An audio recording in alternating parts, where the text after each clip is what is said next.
भूतिया स्किनवॉकर। मैं new Mexico के एक शहर गॉलप में रहती हूँ। यह शहर नेटिव अमेरिकन कल्चर और इसकी हिस्ट्री को काफी दर्शाता है। हमारे आसपास काफी सारे गांव और संरक्षित एरियाज हैं, जिन पर लोगों द्वारा दावा किया जाता है कि ये सभी जगह भूतिया है, यानी कि हॉन्टेड है। गाइस, अमेरिका में काफी संरक्षित जगह हैं।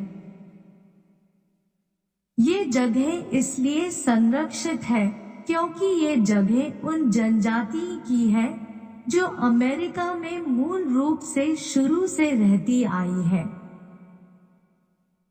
इन जगहों में रहने वाले लोगों को नवाजो आदि नामों से जाना जाता है और ये लोग भूतिया ताकतों में काफी विश्वास रखते हैं। मेरे साथ यह घटना ठीक गॉलप शहर के इस साइड यानी पूर्वी भाग में एक छोटी सी संरक्षित जगह पर हुई थी।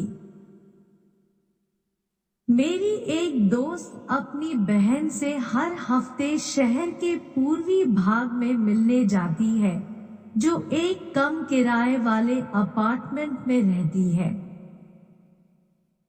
उस मकान के पास में एक एलिमेंट्री स्कूल है और जब मैं छोटी थी उस समय मैं उस स्कूल में पढ़ती थी। वो जब भी वहां रहती थी तब मैं भी उसी के साथ उसकी बहन के घर ही रहा करती थी। रातों में जब हमारे पास करने को कुछ नहीं होता था तो हम अपार्टमेंट्स के बाहर बने पार्क्स में घूमते थे। एक दिन जब हम वॉकिंग करते हुए इतना थक गए थे कि हमने चलना घूमना बंद कर दिया। यह बात सुबह के लगभग 2 बजे की है। हम ज्यादातर सुबह लेट ही उठते थे और रातों में देर तक जगा करते थे, इसलिए उस समय हम पूरी तरह से जगे हुए थे। खैर, उसके बाद हम अपार्टमेंट्स के पीछे जाने लगे। यह वो इलाका था जहां पर कोई लाइट नहीं थी और काफी सारी झाड़ियां थी और यह एक मैदानी इलाका था जहां की जमीन पर कई सारे कुत्तों के द्वारा बनाए गए गड्ढे थे। जब हम चल रहे थे तब मैंने महसूस किया कि कोई तो है जो हमें घूर रहा है और हमारा पीछा कर रहा है। मैं इस तरह की चीजों के प्रति काफी सेंसिटिव हूँ और जब भी मुझे ऐसा लगता है कि कोई मेरा पीछा कर रहा है या मुझे घूर रहा है, तब मैं हमेशा ही सही रहती हूँ। तो मैंने आसपास देखा पर वहां कोई भी नहीं था। जब मैं वापस आगे देखने के लिए मुड़ी तो मेरी दोस्त ने एकदम से मेरा हाथ पकड़ा और वो डरते हुए बोली कि हे भगवान, वो क्या है? मैंने जब देखा तो मुझे कुछ भी नहीं दिखाई दिया। उस समय हवा थोड़ी तेज चल रही थी और हमारे सामने कुछ पेड़ थे, तो मैंने सोचा कि शायद पेड़ की पत्तियां हिल रही है। मैंने उससे कहा कि डरो मत, यह बस हवा के कारण हो रहा है, इसलिए चलती रहो। लेकिन जब मैंने फिर से वहां देखा तो मैंने देखा कि कोई काली सी आकृति है जो उन पेड़ों के आसपास चल रही थी। मैं रुकी और मैंने कहा कि शायद यह कोई पिया हुआ आदमी है जो नशे में वहां चला गया है। मैं अपनी दोस्त को डराना नहीं चाहती थी, इसलिए मैंने शांत आवाज में उससे पूछा कि क्या तुम वापस घर चलना चाहती हो। हालांकि मुझे ऐसा लग रहा था कि वो जो कोई भी उन पेड़ों के पास है वो सही नहीं है, पर उसने कहा कि नहीं।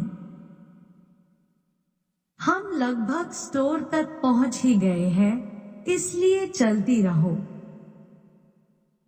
जब हम चल रहे थे तब हमने पेड़ों के बीच में एक जोरों की हलचल सुनी। हमने बिजली की तेजी से चलना शुरू किया। हमने पीछे से एक आवाज सुनी और जब मैंने पीछे देखा तो मैंने पीछे एक जख्मी कुत्ते को देखा। मुझे बिल्कुल भी डर नहीं लग रहा था, क्योंकि जिस जगह मैं रहती थी वहां पर इस प्रकार की चीजें सामान्य थी। मतलब इस तरह से जख्मी कुत्तों को देखा जाना सामान्य था। लेकिन जब मैंने अगली बार फिर से कुछ सुना तो इस बार मेरी टांगें कांपने लगी और मैं बिल्कुल पैरालाइज्ड जैसी हो गई, क्योंकि मैंने उस कुत्ते को एक ही समय में रोते हुए और गुर्राते हुए सुना। वो इस तरह से हम पर गुर्रा रहा था जैसे वो हमें खाना चाहता हो। मैं सचमुच में हिल नहीं पा रही थी और मेरी दोस्त मुझसे कह रही थी कि चलो चलो, हमें भागना होगा। पर उसकी चीखें ऐसी लग रही थी जैसे वो किसी दूर जगह से बात कर रही हो या फिर मैं ही बहरी हो चुकी हूँ। मैं वो जो कोई भी था उसकी आंखों से आंखें मिलाने लगी, पर मैं जानती थी कि यह मेरा सही डिसीजन नहीं है। मैं बिना ये सोचे कि मुझे पीछे मुड़कर यहाँ से अपनी दोस्त के साथ बच निकलना चाहिए, मैं वहीं खड़ी होकर अपनी आंखें बंद करके प्रार्थना करने लगी। मैंने कोशिश की कि मैं पीछे ना देखूं, पर कोई तो मुझे पीछे देखने को उकसा रहा था, इसलिए मैंने पीछे मुड़कर देखा और मैंने देखा कि एक आदमी हमारे पीछे था। लेकिन वो दौड़ नहीं रहा था, बल्कि वो अपने हाथ और पैरों पर दौड़ रहा था। मैं उसे देखकर डर गई और चिल्लाई। मेरी चीख सुनकर मेरी दोस्त भी चिल्लाई। हम तेजी से भागने लगे और आखिरकार हम किसी न किसी तरह रोड तक पहुंच गए। उस जगह लाइट्स थी और रोड पर गाड़ियां चल रही थी।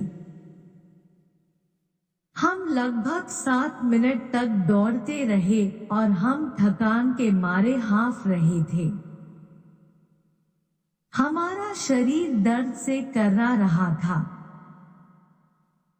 हम सांस लेने के लिए थोड़ी देर रुके और जब मैंने पीछे मुड़कर देखा तो मैंने थोड़ी दूरी पर एक आदमी जैसे दिखने वाले किसी जानवर को उसी जगह पर जाते हुए देखा जहां से हम थोड़ी देर पहले भागकर आए थे।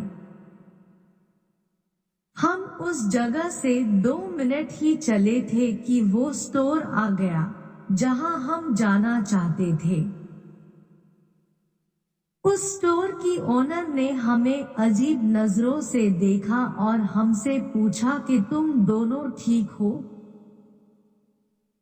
हमने हांफते हुए कहा हाँ, बस देर रात में थोड़ा दौड़ रहे थे। हम आपको बताना चाहती हूँ कि उसने हमारा विश्वास नहीं किया और उसने हमसे पूछा कि क्या तुम दोनों पास ही के अपार्टमेंट से आई हो। मैंने कहा हाँ, क्या हुआ? और उसने कहा तुम सच में ठीक तो हो ना? हमारे पास पैसे नहीं थे पर फिर भी उसने हमें पीने के लिए पानी की बोतल दी और उसने हमें अपने घर छोड़ने को भी कहा। उसने अपना स्टोर बंद किया और वो हमें हमारे घर छोड़ने आई। जब हम वापस से उन पेड़ों और झाड़ियों के आसपास से जा रहे थे तो हम सभी ने किसी न किसी को देखा, लेकिन उस औरत ने हमसे उस चीज को इग्नोर करने को कहा और अपनी आंखों को बंद करने को कहा। हम आखिरकार हमारे अपार्टमेंट पहुंच गए और उस औरत ने हमसे पूछा कि तुम्हारा अपार्टमेंट कौन सा है? Apartment D. हमने कहा।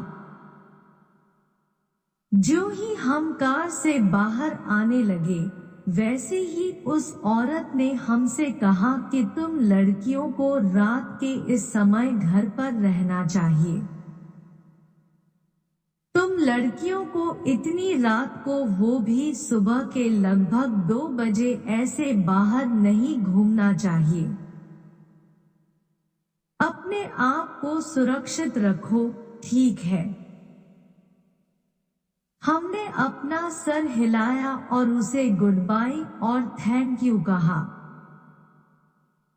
उस रात के बाद हम फिर कभी रात के 12 बजे के बाद अपार्टमेंट से बाहर नहीं गए।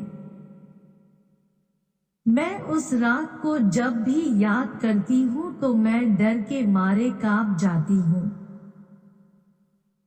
मुझे नहीं पता कि वो जो हमारा उस दिन पीछा कर रहा था वो क्या था, पर जहां से मैं बिलोंग करती हूँ वहां इसे स्किनवॉकर नाम से जाना जाता है।